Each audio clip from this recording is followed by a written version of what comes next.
शिवरात्रि एक ऐसा त्योहार जो सारे हिंदू समाज में बहुत विशेष महत्व रखता है।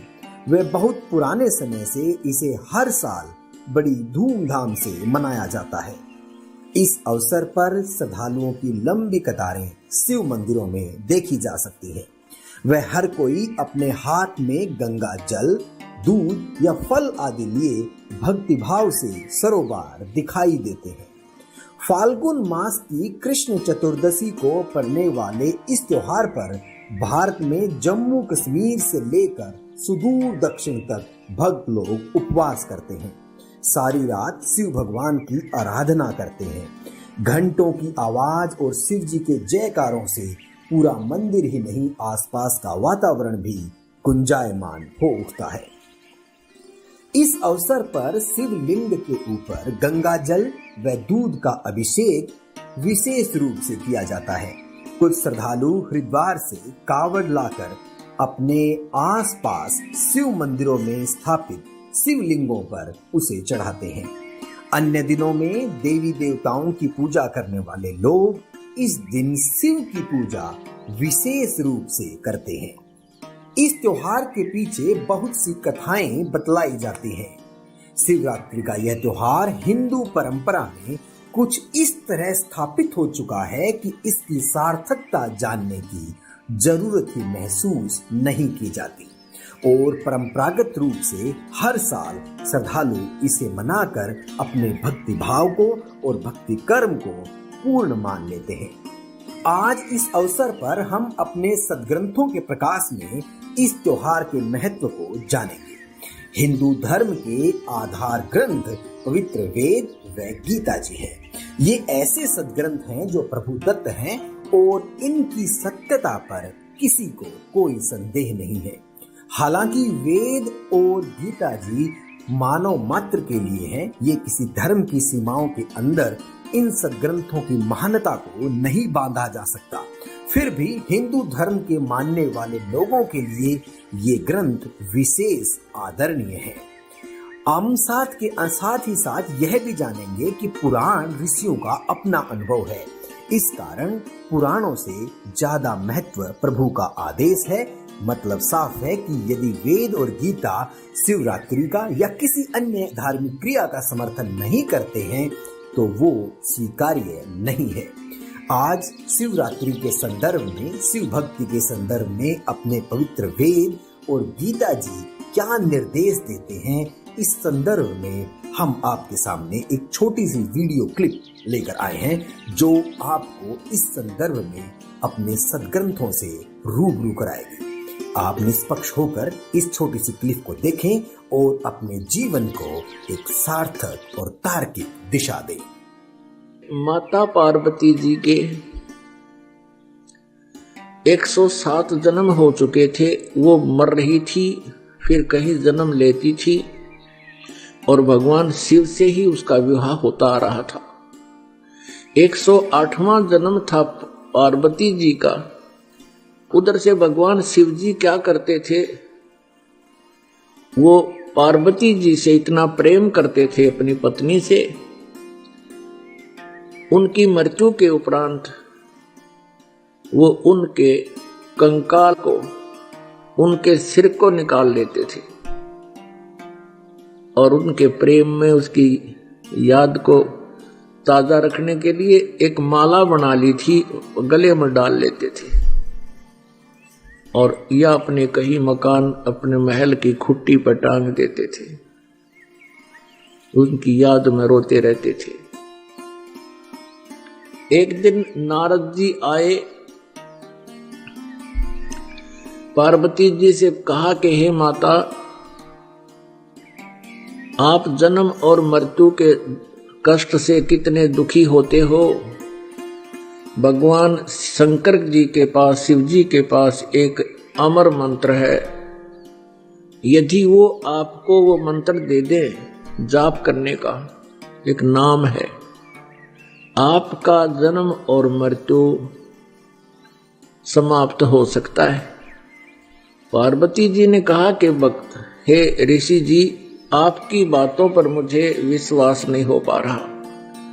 क्योंकि भगवान शिव जी मुझे बहुत प्यार करते हैं, मेरे पति हैं, और इनके स्वभाव और इनके उदार स्वभाव से मैं खूब परिचित हूं। ये मेरे लिए अपनी जान भी दे सकते हैं, और वस्तु का तो कहना ही क्या। फिर आप ये कहो कि इनके पास कोई ऐसी वस्तु है और वो मुझे नहीं देते, नहीं दी आज तक, मेरे से छुपा ली, मेरा बात जची नहीं, और मेरी जन्म मृत्यु का भी मुझे ज्ञान नहीं। तब भगवान नारद जी ने कहा कि माता, ये जितने भी गले में भगवान ने ये शीश, ये रूंड टांग रखे हैं तेरे खोपड़े, ये तेरे ही हैं। 107 तो ये टंगरे खुट्टी पे है, और 108वां आप वर्तमान में है। और भगवान शिव जी के पास एक बहुत ही अच्छा मंत्र है, वो आपको देंगे तो आपका कल्याण हो जाएगा। पार्वती जी ने फिर वही शब्द दोहराए कि नारद जी, मुझे विश्वास नहीं हो रहा कि उन्होंने मुझे ये नाम क्यों नहीं दिया जिससे मेरा मोक्ष हो सकता है। ऐसा भगवान नहीं कर सकते, मुझसे कुछ नहीं छुपा सकते। तब नारद जी ने कहा कि अभी तक आप उनको केवल पति मान रहे हो, आपने उनको भगवान नहीं माना, आपने उनको गुरु नहीं माना। जब तक आप अधीन नहीं होगे तब तक वो आपको ये वस्तु नहीं देंगे। अभी तक तो आप उनको एक पति मानते हो और कभी कभी डांट भी लगा देते हो, और इस अनमोल वस्तु को लेने के लिए आपने बहुत विनम्र स्वभाव अपनाना होगा। अति अधीन दीन हो प्राणी, ताको कहना वो अकथ कहानी, ये नियम है भक्ति का। अब नारद जी के उस प्रेरणा से उसको बहुत ज्यादा प्रेरणा मिली, बहुत प्रेरित होगी, और सोचने लगी कि ऐसा अनमोल मंत्र उनके पास है। नारद जी झूठ नहीं बोलते, इनका कोई स्वार्थ नहीं झूठ बोलने का, परमार्थी व्यक्ति हैं, ये झूठ नहीं बोलते। पार्वती जी ने सोचा कि अवश्य में मेरे अंदर ही कोई त्रुटि रही है, जिस कारण से प्रभु ने अभी तक मुझसे ये अनमोल मंत्र छुपा रखा है। अब शाम के समय जब भगवान शिव जी अपने घर लौटे, उस दिन एक विशेष परिवर्तन देखा शिव जी ने कि पार्वती जी उनके चरणों में गिर गई और फूट फूट कर रोने लगी। भगवान शिव ने कहा कि पार्वती, तेरे को किसने क्या कह दिया, मुझे बता, उसका अभी ठीक करता हूं उसको। पार्वती जी ने कहा कि आपके रहते मुझे कौन कह सकता है प्रभु, लेकिन मुझ अबला से कोई भूल बनी है। हे परमात्मा, आपने मुझसे एक अनमोल वस्तु छुपा रखी है, आप मुझसे इतना प्यार करते हैं, क्या मैं जब मरती थी आप दुखी नहीं हुए होंगे। अब नारद जी, उसने शिव शंकर भगवान ने सोचा, आज यह कौन सा स्टेशन पकड़ ली है, ये तो कदे ढंग से बात नहीं करया करती, आज ये बोल क्या रही है। तब कहा, पार्वती जी ने संक्षिप्त में सारी कथा सुना दी है। भगवान, आपके पास अनमोल मंत्र है, मैं 107 बार मर चुकी हूँ, ये शीश मेरे ही हैं, आपने कभी नहीं बताया, मेरे में कोई त्रुटि रही होगी, मुझे बालक समझकर माफ कर दो, मुझे वो मंत्र दे दो। हाँ, भगवान शंकर बोले, पार्वती ये तेरे सतर की बात नहीं, नो बता तेरे को कौन मिला ऐसा भगवान आत्मा, तेरी बुद्धि बदल दी उसने। ऐसा कौन विधाता मिल गया जो तेरी बुद्धि बदल दी, किसने बताया तेरे तो ये बात। तो पार्वती कहने लगी, नारद जी आए थे, और उन्होंने मुझे ये सारी कहानी बताई। अब शिव जी कहने लगे, पार्वती अब बैठ जा, तेरे को सारी मेरी मजबूरियां बताता हूं। अब पार्वती से शंकर भगवान ने कहा कि ये ना सोच के मैं तुझे प्यार नहीं करता था, तू मर जाती थी, तेरी मृत्यु होती थी, मैं बहुत रोता था, टक्कर मारता रहता था तेरे वियोग में। तब पार्वती जी ने कहा कि हे भगवान,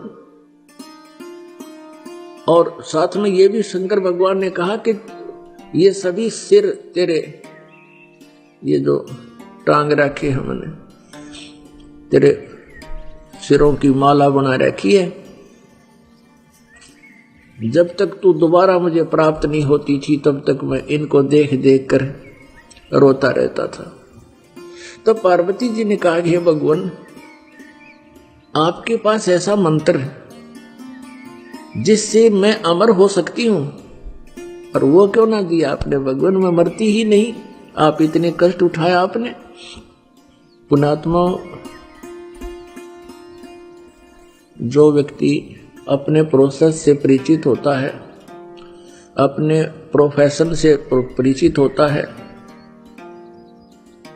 वो समझता उसके कदर और वैल्यू को। ये मंत्र ऐसे नहीं दिया जा सकता। तो भगवान शंकर ने कहा कि पार्वती, अभी तक तेरी आत्मा में इस मंत्र की चाह नहीं बनी थी, इच्छा नहीं बनी थी, प्रबल इच्छा। और जब तक इच्छा ना बने तो मैं तुझे बहुत कोशिश करता था। आपका याद भी होगी, मैं बहुत बार चर्चा चलाता था कि पार्वती भगवान की भक्ति करनी चाहिए। परमात्मा की भक्ति से जीव का कल्याण होता है। लेकिन आप तो मेरी एक नहीं सुनती थी और क्या कह देती थी कि मुझे भक्ति की क्या आवश्यकता है, मुझे तो भगवान मिल गया। मैं भी चुप हो जाता था कि अब या आगे बात सुने नहीं। तो पुण्यात्माओं, जैसे समुद्र के अंदर, समंदर में सीप होती है एक, जिसमें ये मोती बनते हैं।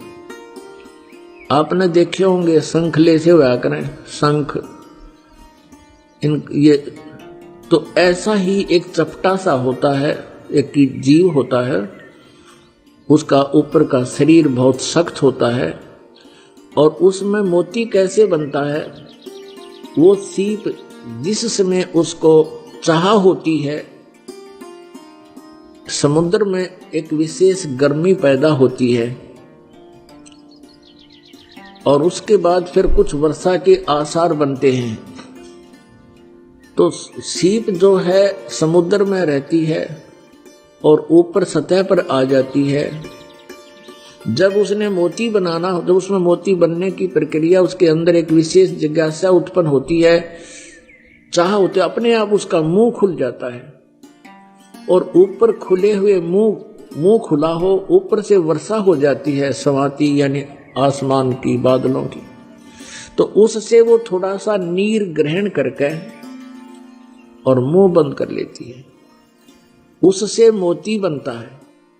और उस सीप का मुंह खुला ना हो, चाहे सारा सामन बरस जा, मोती नहीं बन सकता।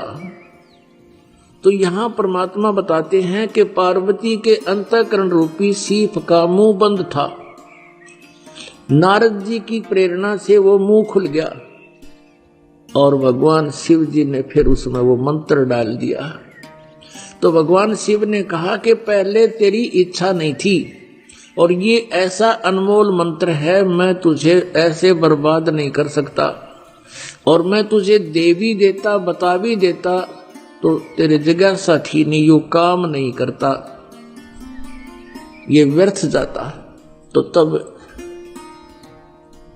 भगवान शिव ने कहा, पार्वती आज तेरा सीप का मुंह खुल गया, खुला है ये, और अब ये मंत्र दूंगा तुझे, पर ये ऐसा अनमोल मंत्र है, ऐसे स्थान पर दूंगा जहां कोई दूसरा जीव भी ना सुन ले।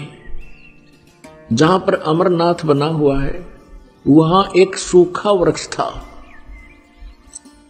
एक सूखा वृक्ष था कोई पत्ता नहीं था, टहनी शेष थी। और वहां जाकर उसके नीचे बैठ गए भगवान शंकर और पार्वती। भगवान शिव जी ने हाथ से 3 ऐसी जोर जोर से ताली बजाई, इतनी आवाज हुई कि आसपास, इतना भयंकर नाद हुआ कि आसपास के कोई पक्षी वहां पर था वो उड़कर भाग गया। और कहीं अंडे भी थे आसपास के वृक्षों में, वो भी पक्षी बनकर उड़ गए। उसी वृक्ष की खोगर में एक थोथे स्थान पर में जो वृक्षों में हो जाता है, उसमें एक मादा तोते ने अंडे दे रखे थे। जो स्वस्थ अंडे थे वो तो पक्षी बनकर उड़ गए। एक गंदा अंडा था वो शेष रह गया। भगवान शिव पार्वती जी को वो मंत्र सुनाने लगा। पुण्यात्माओं, आपको पता चलेगा आप कितने पुण्यवान हो। वो जो मंत्र पार्वती जी को मिला वो मंत्र आप जी को मिल रहा है। इसके बीच में ये किसी को न मिला, केवल कबीर परमेश्वर जी ने कुछ एक पुण्यात्माओं को दिया था। उनसे भी कह दिया था कि इसको अभी गुप्त रखना, नहीं तो काल के दूत इन मंत्रों को ग्रहण करके मेरी प्यारी आत्माओं को भ्रमित कर देंगे। अब यहां एक प्रश्न और है कि ऐसे स्थान पर मंत्र क्यों दिया भगवान शिव ने और इसको गुप्त क्यों देते हैं। ये ऐसा मंत्र है, यदि ऐसे वैसे व्यक्ति को मिल जावे वो इसका जाप साधना करके सिद्धि युक्त हो जाता है और फिर वो ना जाने कितने जीवों को दुखदाई हो जाता है। पहले ये राक्षस क्यों बने? ये सभी भक्त थे, साधनाएं करते थे, गुरु होते थे। ये साधनाएं करते रहे लेकिन साथ में त्रुटियां भी करते रहे, नाम से खंडित हो गए। गुरुजनों ने उनको अपने वहां से निष्कासित कर दिया। उनके अंदर उस नाम के जाप करते रहे, सिद्धियां आ गई। उन्हीं भक्तों को के शत्रु बन गए। उनके पास भी सिद्धियां, उनके पास भी सिद्धियां, सारी उम्र लड़ते रहे, ना उनको भक्ति आपकी ना करने देते थे। आपने सुर असुरों का युद्ध खूब सुना पुराणों में, और अधिकारी जो होता है उसके मुख से सुना हुआ ज्यादा असर करता है। तो वहां पार्वती जी को भगवान शिव ने वो मंत्र दिया। अधिक जानकारी के लिए जगत गुरु तत्वदर्शी संत रामपाल जी महाराज द्वारा लिखित पवित्र पुस्तकें ज्ञान गंगा, जीने की राह, गीता तेरा ज्ञान अमृत, अंधश्रद्धा भक्ति खतराए जान बिल्कुल निःशुल्क मंगाएं। अपना नाम, पूरा पता हमें व्हाट्सएप करें। हमारा नंबर है 7496801823। जगत गुरु तत्वदर्शी संत रामपाल जी महाराज के मंगल प्रवचन अब प्रतिदिन सुनिए MH1 श्रद्धा टीवी पर दोपहर 2 से 3 बजे, सारथी टीवी पर शाम 6:30 से 7:30 बजे, साधना टीवी पर शाम 7:30 से 8:30 बजे, ईश्वर टीवी पर रात 8:30 से 9:30 बजे।